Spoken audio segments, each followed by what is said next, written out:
Okay, here's part two of our little video series. This is more on the philosophical differences between different schools of thought. I don't want to get too much into this. I've got a little review guide online you can look over more deeply if you want to. But I just want to talk about three quick schools of thought that may appear on your exam. One are the Keynesians. You know who the Keynesians are.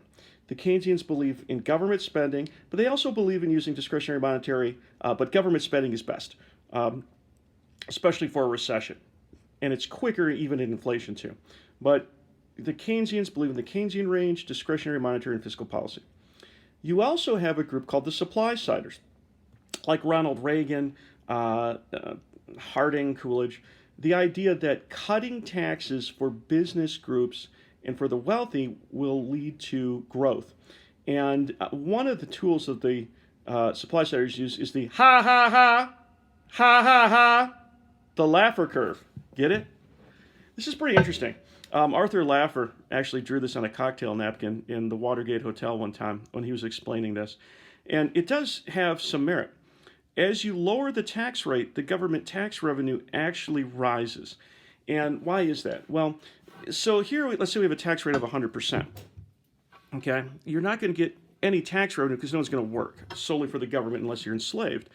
As you lower the tax rate, more and more people enter the labor force, take creative chances, become venture capitalists, start their own business because they get to keep more of it. And that's true. If you've got a tax rate of 99, 98, 97%, you're not going to have as many people entering the game. One of the arguments was like, well, we had that after World War II, but entirely different paradigm.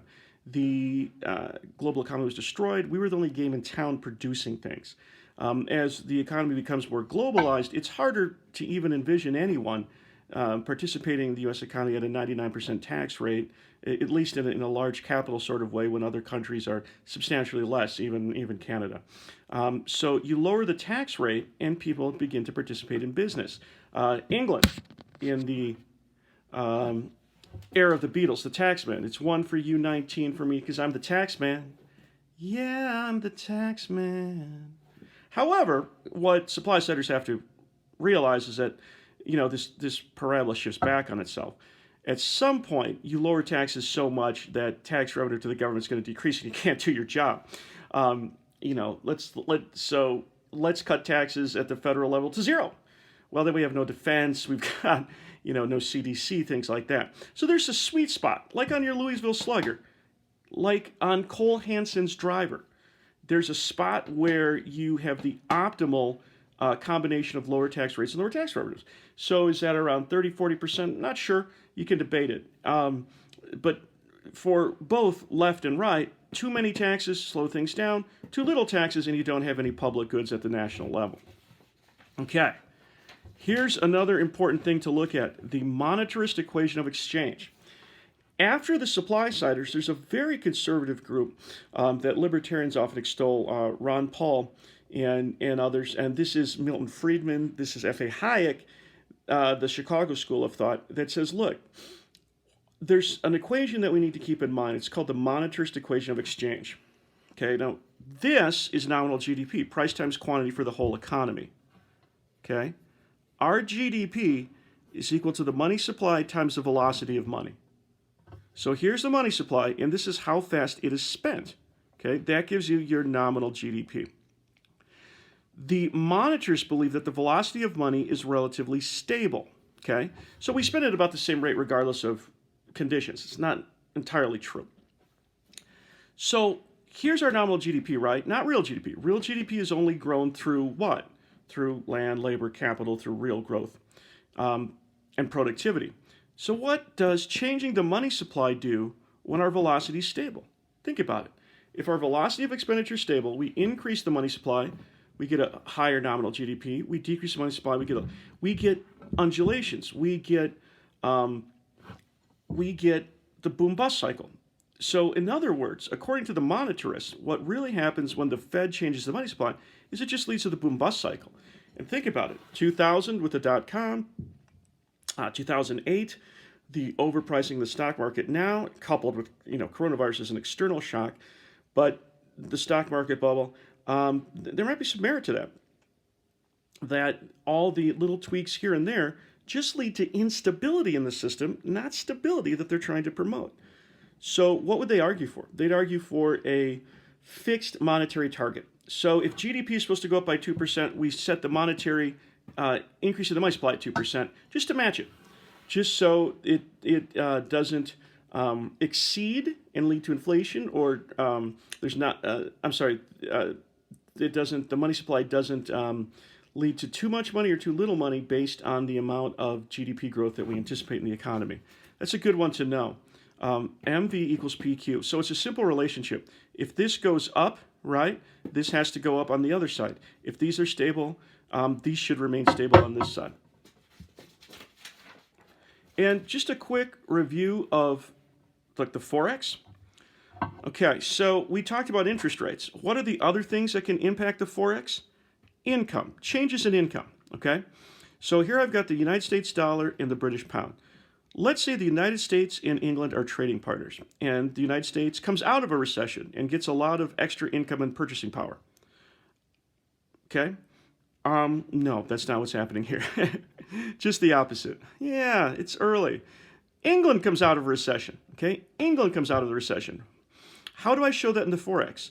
English people now want to import American products. They supply more to the Forex, demand more dollars. The dollar appreciates, right? And the pound depreciates because England is purchasing more American stuff because their income is rising, okay?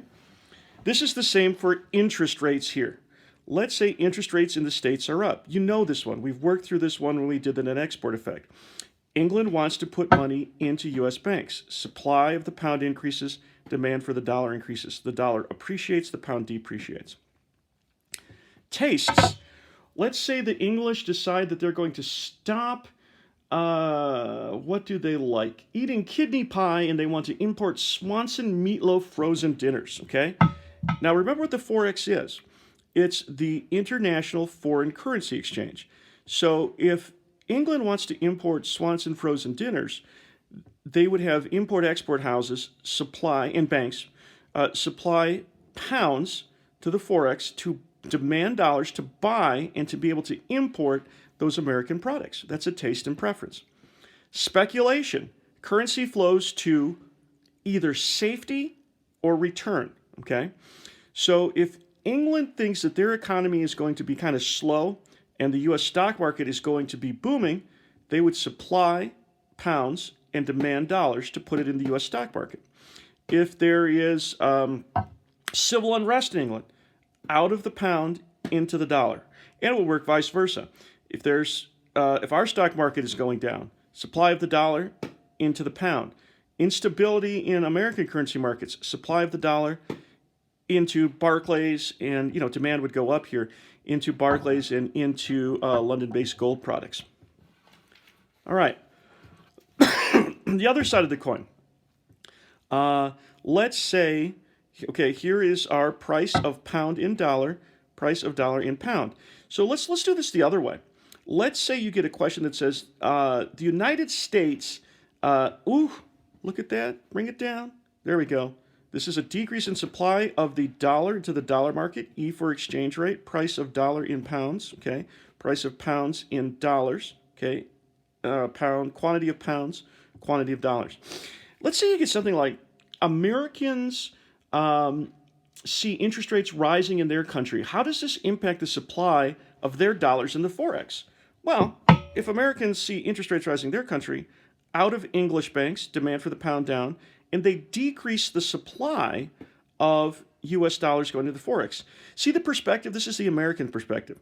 If you had a question that said, what's the British perspective? Well, the Brits would supply more pounds and demand more dollars. The American perspective is, no, we want to keep money here. Supply of the dollar into the market goes down, and the demand for the pound goes down.